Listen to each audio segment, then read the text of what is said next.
Welcome to the Real Estate Syndication Show. Whether you are a seasoned investor or building a new real estate business, this is the show for you. Whitney Sewell talks to top experts in the business. Our goal is to help you master real estate syndication. And now your host, Whitney Sewell. This is your daily real estate syndication show. I'm your host, Whitney Sewell. Today, we have a couple guests on that you've probably heard of them. I hope you have. And if you haven't, you need to look them up, especially if you're getting into this business, the syndication business. But it's Annie Dickerson and Julie Lamb. Thank you both for being on the show today, ladies. Thanks so much for having us. No, looking forward to this conversation, and they are helping lots of people learn how to raise capital and learning how to even invest passively, correctly, or safely. And so I've seen some of their content personally, and highly recommend you check them out. But Julie and Annie are the co-founders and managing partners of Goodegg Investments, a company that helps people learn about and invest in real estate syndications. To date, Goodegg Investments has co-syndicated over $400 million of real estate assets in multifamily, self-storage, and manufactured home parks. Julie and Annie have recently launched a new online course, Capital Raiser Academy, which helps people who want to learn how to raise capital for syndications or who want to take their capital raising business to the next level. So ladies, thank you again for your time today. And this is such a relevant topic, right? I mean, so many people are trying to do this and get into this business by raising capital. And so, I'd love for one of you or both of you to elaborate a little bit on maybe, why you all started this program and what it's going to do for somebody that's trying to get in the business. Yeah. Annie, I'll let you take that one. Yeah, sure. I think a lot of new syndicators fall into this trap of focusing on acquisitions. And they go out there and they learn how to underwrite, and they make all those broker connections, and they go out and look at these properties, and they find one and they get it under contract. And then they say, okay, now what? Oh, now we have to raise the money. Okay, let's go out and call everyone we know. See, okay, 50,000 here. Okay, we got 25,000 there. And by that time it's too late. They put all this work into finding a good property, which is really hard, especially in today's market, to find a deal that pencils. And then a lot of them sort of fall short, or they have to give away a lot of their deal because then they're not able to raise the capital in the short amount of time that's required. And so the way that we approach it is we have always focused on capital raising first and foremost, because it takes a lot of time to get people to plunk down $50,000, $100,000 with you over a period of 5 years. That takes a lot of trust, and trust doesn't happen overnight. And so that's why we always tell people, if you're getting into syndication, really consider focusing on capital raising first. Build up your investor base, and then the power is in the money. And if you know that you can then raise $500,000 or $1 million, well, that gives you a different feeling that, you can go in and talk to a broker, and that you can bring $1 million to the table. And that when you get that deal under contract, you can close it. And that's a completely different ballgame. I love it. So, being in this business for a little while now, I mean, I can relate to everything you're talking about, and so many people underestimate the difficulty of raising capital. And I'm talking to people every week, right? Just like I know you all are. I get these calls, every week from people, and it's like, okay, how'd you get started raising capital? How'd you get started doing this? A lot of times people will say, oh, I think I can raise $500,000. And what I find more times than not is if they say they can raise $500,000, they might get 50,000. Yeah. So I'd love for you to elaborate on this. Some of the systems, some of the processes you're helping people establish, and because it's kind of a lot to take on all at once, right? When you start figuring out just how much work goes into this relationship business, right? Yeah. Help us to think through some of the systems you're going to help people through, or to think about when they, are going to join either the academy or just that we should be thinking about when we're going to start raising capital. Yeah. So, I mean, I think, I started raising capital about 2 years ago for my first deal. And I was one of those people. I thought, oh yeah, I can raise $500,000 and this will be really easy. And it was hard. All of the folks that you thought were going to invest were the folks who didn't invest. And then all the folks you thought weren't going to invest were the ones who did. And so, when I first jumped into it, this was before Annie and I had partnered up together. I didn't really know what I was doing. It was more coming from a place of just sharing my story and then, hoping people that would resonate with people and that they would want to invest.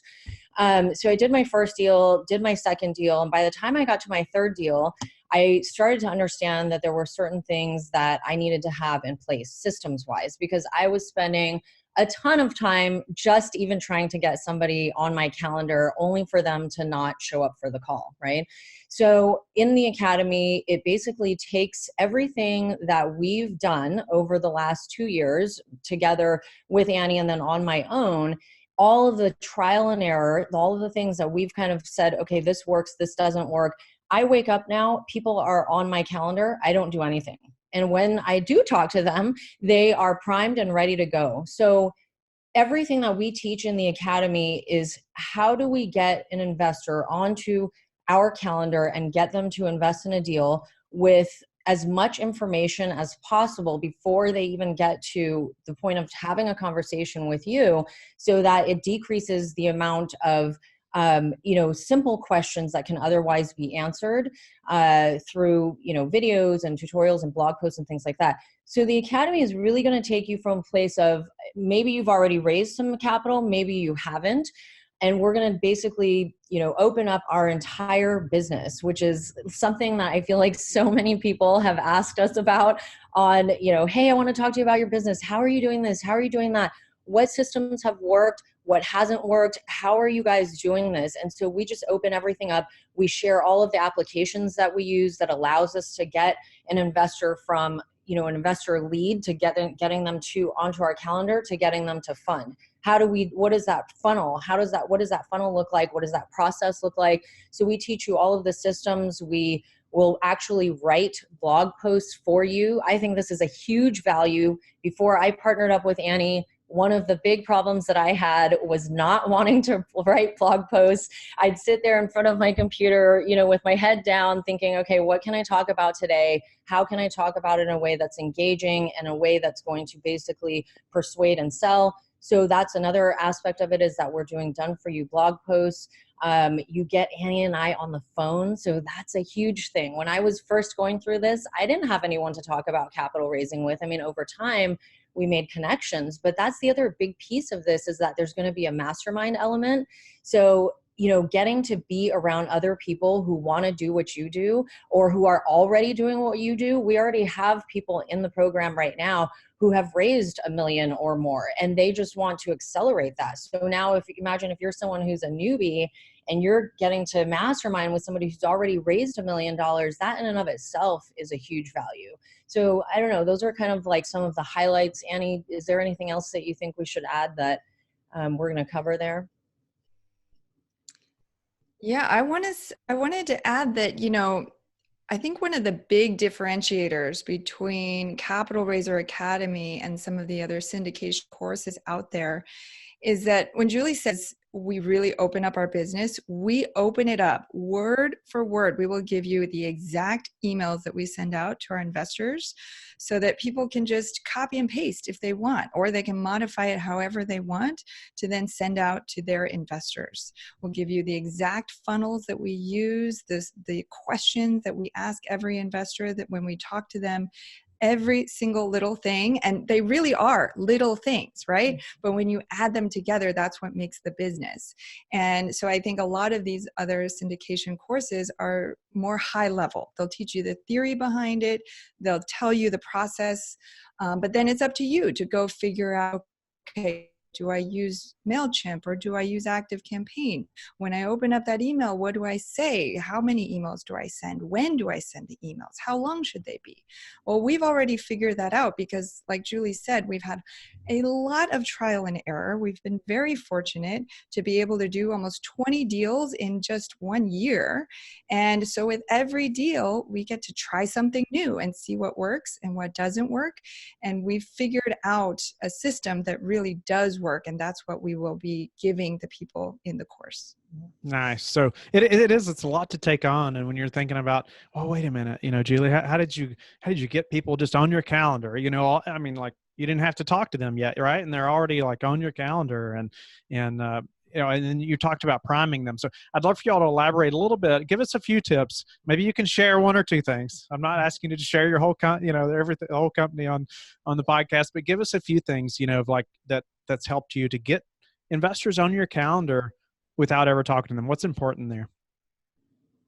Yeah, I mean, I think one of the biggest things is the education piece. So if you go to our website, goodegginvestments.com, little plug there, you can see all of the content that we have on there. And again, that goes back to, when I first started, I was struggling with like writing blog posts and did not want to get on podcasts, it just wasn't my thing. And Annie was like, well, I love being on podcasts and I love blogging. I'm like, great, this is going to be a great partnership.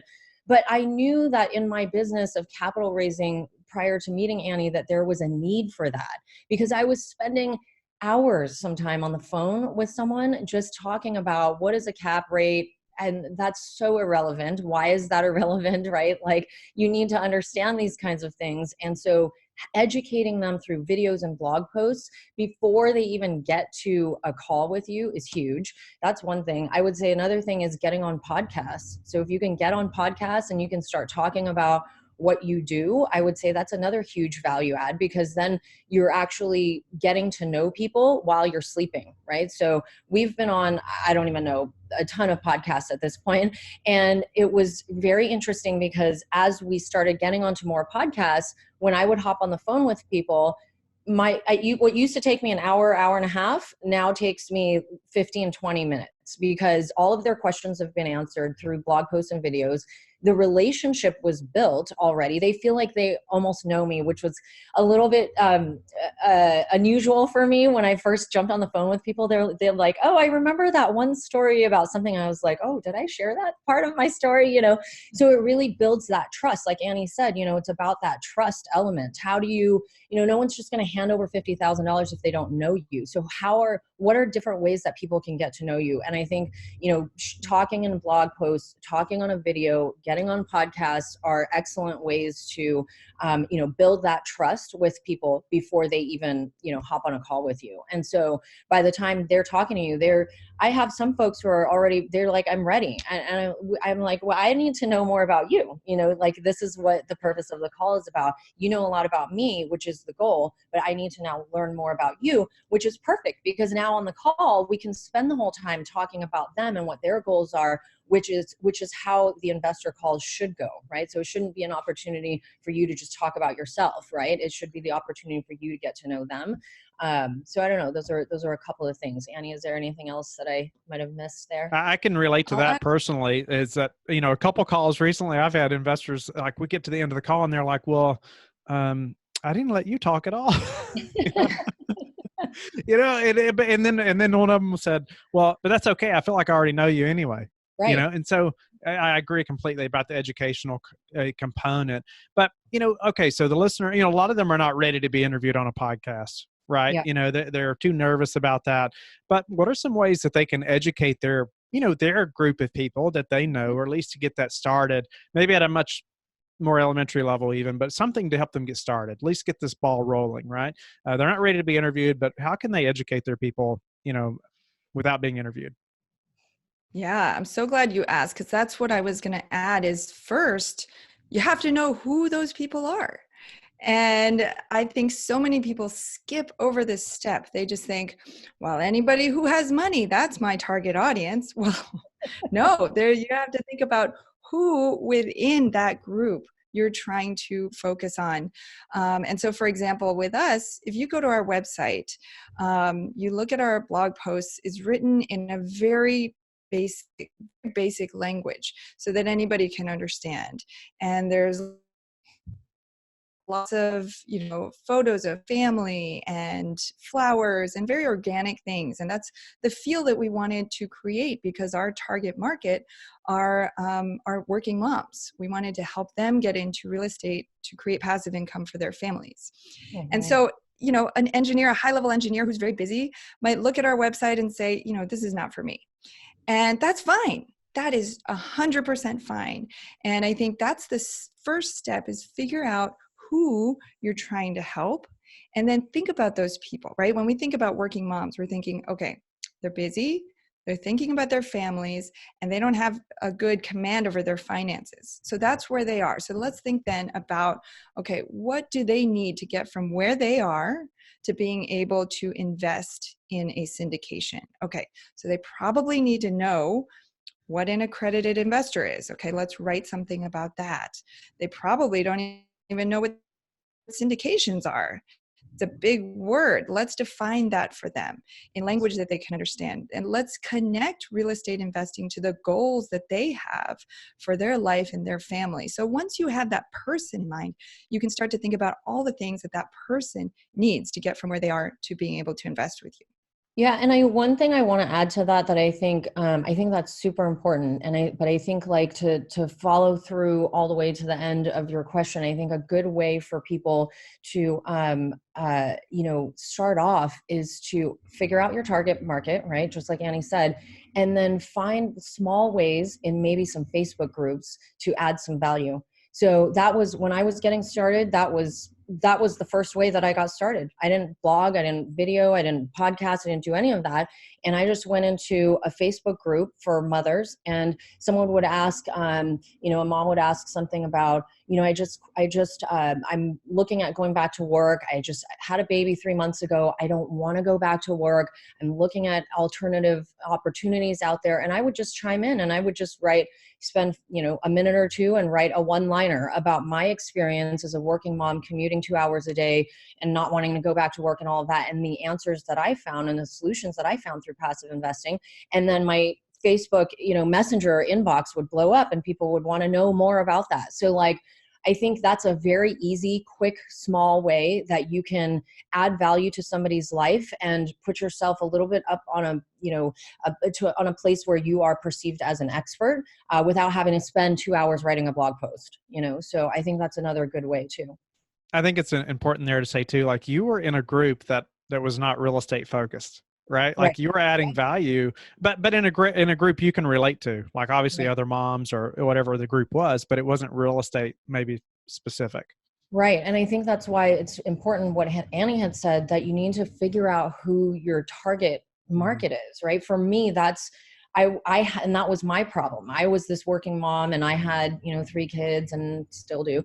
I had a problem, and how did I solve that? So for folks who are looking to raise capital, if you can identify a group of people who you think your story may resonate with, and then go in that group of people, whether it's software engineers or moms, working moms, or whatever it is, go into that group and try to add some value. And I think that's a better strategy than jumping into, real estate related groups, because so many people are in those groups already. It's hard to differentiate yourself, so I feel like that's a good way to reach people outside of the general real estate world. So now that you all are like coaching numerous people and getting started in raising capital, what's the most difficult hurdle people are having to making that happen? Yeah. I think part of it is the systems. I mean, I think part of it is that people just don't know where to start, and they don't have systems in place, and they have a few conversations, and they were like me, they start off talking with people and spend an hour trying to get a call, on their calendar. And so it's having those systems is so critical, I think, to decreasing the amount of time that it takes to take a lead to an investor, and I think that's a big part of it, is people are curious about the system so that they can kind of start to automate things. But Annie, you were about to say something.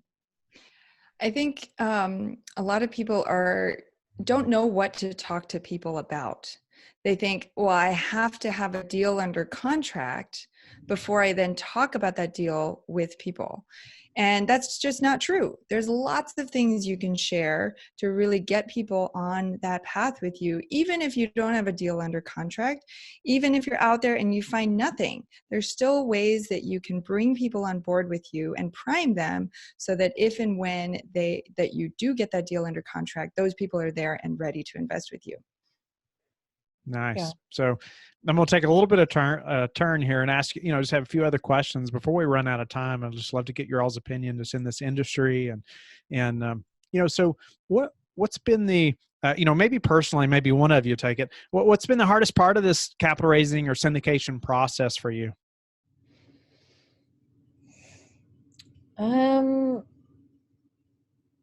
think I want to say scaling. And I think that's the common problem for everyone is how do I find more investors, and I feel like we've really been able to tackle that head on, and it will always be, if capital raising is our business, that's going to be the inevitable problem, is how do I reach more people? And over the last year, since Annie and I partnered up, we've more than tripled our business in the last 12 months. So I feel like our strategy and our systems have served us very well. And so I think that, that's something that we're definitely going to cover in the Academy for sure, is, how can we expand? Congratulations to you all too. That's awesome. Tripled and the 20 deals in the last, what did you say, 2 years or last year? Yeah. Last year and a half. Yeah. Yeah. That's amazing. So, looking at that many deals, how are you all prepared for this quote potential downturn, that everybody's so worried about? Yeah, well, I think that a big part of that is knowing what to invest in and investing with the right people going into the deal. And so that's what we're always looking at, is we've got lots of buffers, lots of backup plans. We're investing in very specific asset classes and in specific submarkets because we want to be prepared if and when that recession does come. So I think it's about preparing beforehand and expecting that the recession will come, but knowing what to do when it happens. Yeah, knowing the team you're working with is important, right? So, what's a way that you all have improved your business lately that we could apply to ours as well? Give us something solid we can do today. There's so many. I know there's a lot. Okay, give us 2 or 3 things. I'm trying to think. To improve your business today, I would say figure out what the top 3 things are that will drive your business to where you want it to go.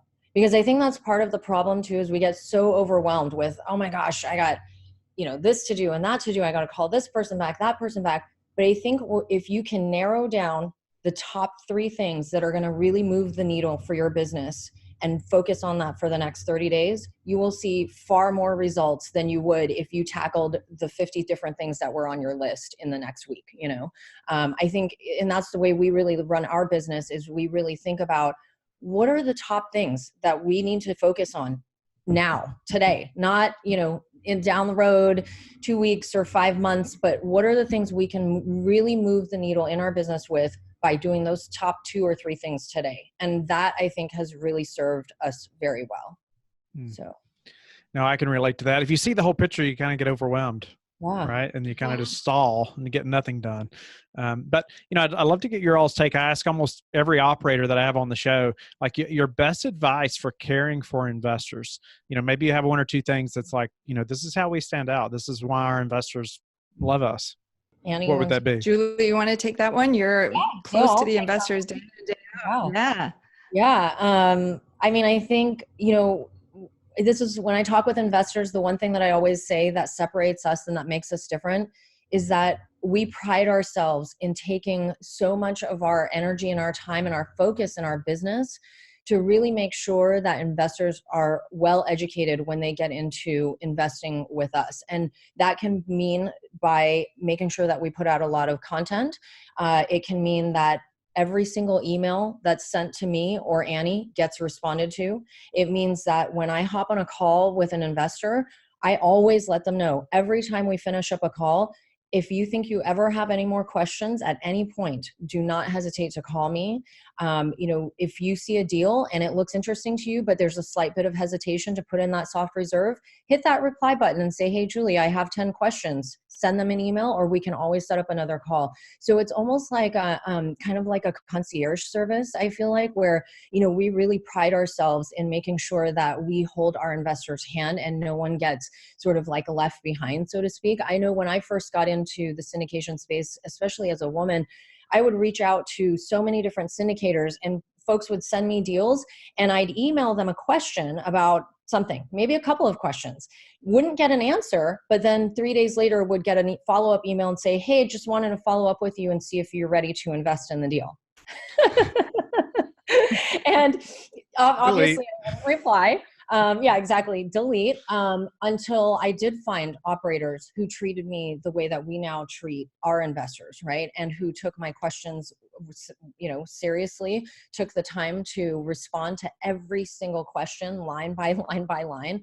And we've really modeled that, I think, in our business, and make sure that, we take care of our investors. So I would say that's a big deal. So again, going back to what Annie said, someone who's maybe, very sophisticated and doesn't want to take the time to get to know us and just looking for deal flow, maybe not a good fit for our business. But yeah. Cool. No, very important. So important. So one thing that's contributed to your success, either Goodegg or you individually, you can answer it either way you want. Yeah, I mean, for me personally, it's just been, this partnership has been amazing. Like I said, I had done a couple of deals on my own, and I knew where my strengths were, and I knew where my faults were, and I still do. And when I met Annie, I realized that she filled in, her strengths were all of my weaknesses, and I was, vice versa for her. And so for me, this partnership has, catapulted me into a totally different category, I feel like, because now I'm not just Julie with her strengths and then her faults, but now I'm Goodegg Investments with Annie, and together we're like we're a power team, because her strengths are my weaknesses and vice versa. So I feel like the partnership is huge. And I feel like in real estate too, if all of these successful groups, it's such a team sport, right? So it's understanding, I think, and being able to be confident enough in yourself and say, okay, that's not my strength. And that's hard to do. And to say, okay, you take that over and I trust you, and like letting go of that. And so for me, that's what it would be. And I'm so glad you said that, because I 100% agree. The best part of this whole journey has been this partnership. But I also know that there are a lot of people out there who are struggling to find a partner. It's like a needle in a haystack, right? And people go to conference after conference, and they're trying to find that perfect person, and it's incredibly hard. And I think that's another reason why we're putting out this course, Capital Raiser Academy, is because if you don't have a partner, you don't have the bandwidth to go and create all these blog posts, and to create all these funnels, and to think about your systems, and to write the perfect emails. It's a lot of work. And so that's why this course can essentially be your partner, and while you're looking for that partner out there, but let this course take over for what that other person would be doing. And I appreciate you all talking about earlier, like the mastermind component. A lot of times that's where you're going to find your partner, or somebody that's operating and pushing at a higher level, than maybe most of the people at your normal conference. Yeah. So, yeah, couldn't agree with that more. So last question before we run out of time, but how do you all like to give back? Oh, yeah. One of our favorite ways to give back is through an organization called Junior Achievement. They help to educate kids on entrepreneurship, work readiness, and investing, and all of the good stuff that we all love to talk about, so that they're financially ready to go out in the world and be successful. So we absolutely love being in the classroom. We love giving back through junior achievement. Tell the listeners how they can get in touch with you all. It's been a great show, and you all are providing great content, great value to people that are looking to get in this business and learning about syndication business as well. So tell them how they can get in touch with you. Yeah, you can get in touch with me at julie@goodegginvestments.com. And with me and Annie at goodegginvestments.com. And you can find more information on our website, goodegginvestments.com. Thank you for listening to the Real Estate Syndication Show, brought to you by Life Bridge Capital. Life Bridge Capital works with investors nationwide to invest in real estate, while also donating 50% of its profits to assist parents who are committing to adoption. Life Bridge Capital, making a difference, one investor and one child at a time. Connect online at www.lifebridgecapital.com for free material and videos to further your success.